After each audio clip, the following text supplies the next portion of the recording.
cart.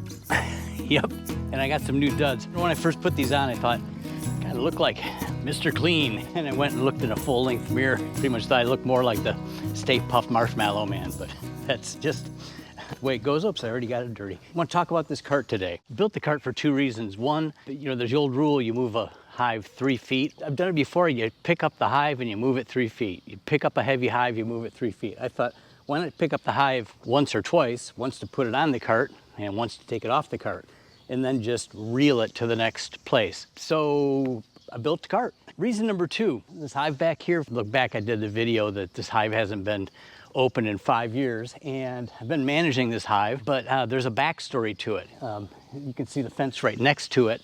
Well, that hive used to be where that fence is at, and Mike, one of the owners of the farm here, wanted to move that hive over to where it's at right now and asked me if I could do it. Well, the long and short of it is we just thought we could pick it up and move it. And well, there's like a little gully over there that I didn't see.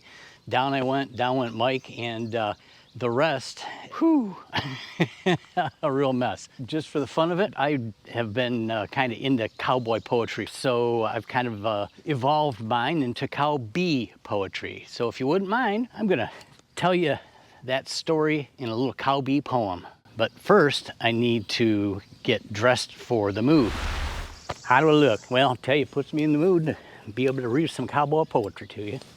So this is called The Hive That Went Hog Wild. Now I've wrangled swarms and split a few, rode through pollen storms and honeydew, but let me tell you about the day I tried to scooch a fence-blocking mean old hive. It sat there all lonesome on Farmer Mike's land, just an old box in a sea of grass and sand. He flagged me down with a hopeful grin. Can you help me move her just 3 feet in? 3 feet, I said, well, no sweat. Those kind of words I'd soon regret. We picked a time, we picked a day, not knowing what'd be coming our way. Now, Mikey said, ain't no one peeked inside that box in a couple of weeks or years, he added with a nervous cough. I cracked her open and whoa, back off. Those bees were mad, just filled with spite, like someone woke them up mid-flight. I slammed the lid, I told old Mike, we'll move her closed, but I'll do her up tight.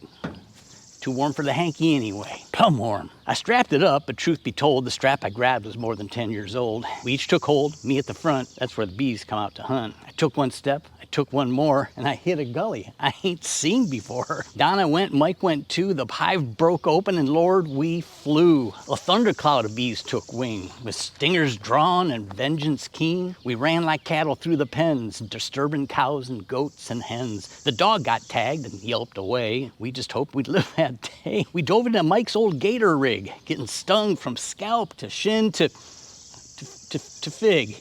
And we zipped across that open land, waving arms like a marching band. But that bee cloud, oh, they gave chase. A buzzing storm with an angry face. We finally shook that swarm of doom. We lost them deep in forest gloom. We caught our breath, the coast looked clear. No buzzing wings, no bees to fear. So we tiptoed out, all slow and sly, like two outlaws neath a quiet sky. Just as we neared that farmhouse gate, those bees rose up like they'd laid in wait. They shouted, look, they've come back round, and launched themselves with a vengeful sound. Mike dove inside the house and slammed the door while I stood outside like bee fighting lore. He cracked the door open, tossed me the suit. I folded it up and it got resolute. Said, I'll wrangle that hive before the sun goes down, then marched on back in my buzz-proof gown. I patched the hive with grit and pride while bees still boiled like a river wide. Got it straight, got it snug on its brand new base with 1,000 mad eyes just staring me in the face. Then I climbed in my old Ford truck, all welted and sore with a dozen stowaway bees buzzing around the floor. So I rolled down the lane, my rear view in sight, that swarm still tailing me left and right. But still, if old Mike asked me again, I'd suit right up and lend him a hand. 'Cause bees will fuss and straps might tear, but a beekeeper's duty to his neighbor is to always help and always care. Thank you for listening. So thanks for indulging me. I appreciate that. I really enjoy doing that. A little different, but hey, thought I'd toss it in there. I'm going to pack this back up, and we're going to head back over to the hives on the farm. I'm going to show you how this works. I've got a hive that needs to be moved about 10 feet. I'm going to do that over 3 or 4 days, and we're going to get over there and get a move on. Okay, let's go. So before I show you how I'm going to move this thing over and deal with the angry bees, I think they're fine today. I want to just basically tell you how I made this. There's not a lot to it. You can see it's just basically a box.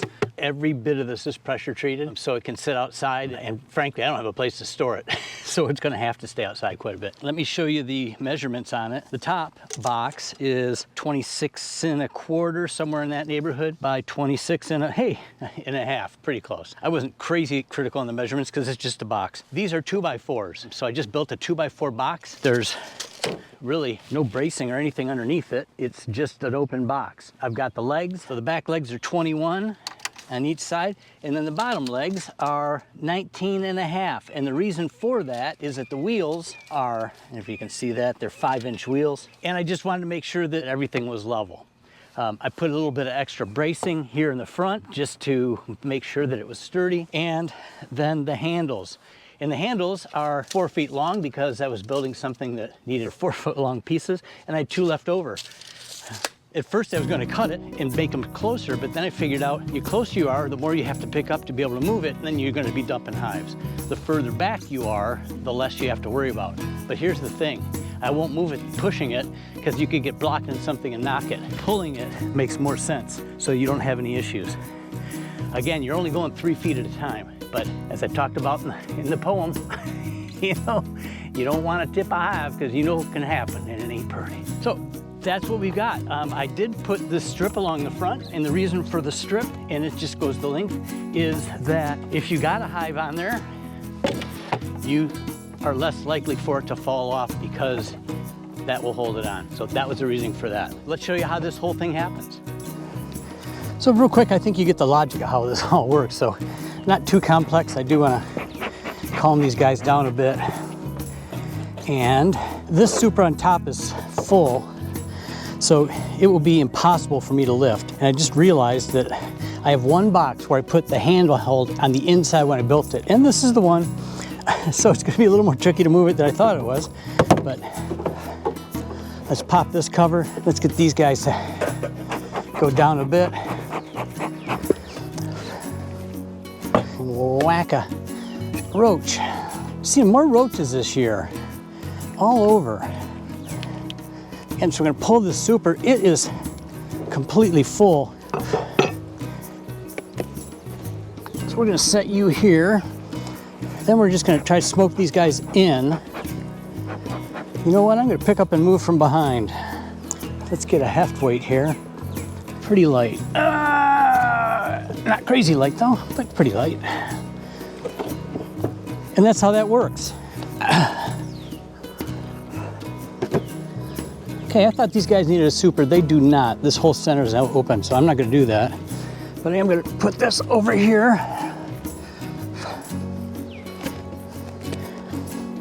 So then when I'm ready to move, I pick it up and I roll it where it needs to go.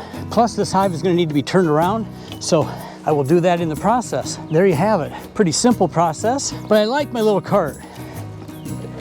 Seems to be doing just what I want.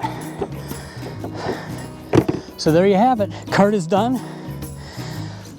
I'm happy with what I see. Really simple to build, didn't take me a whole lot of time. Mostly it was scrap wood I had laying around, and just gonna be really handy for me in the future. It's just gonna save me a lot of lifting and some other stuff. As always, thank you.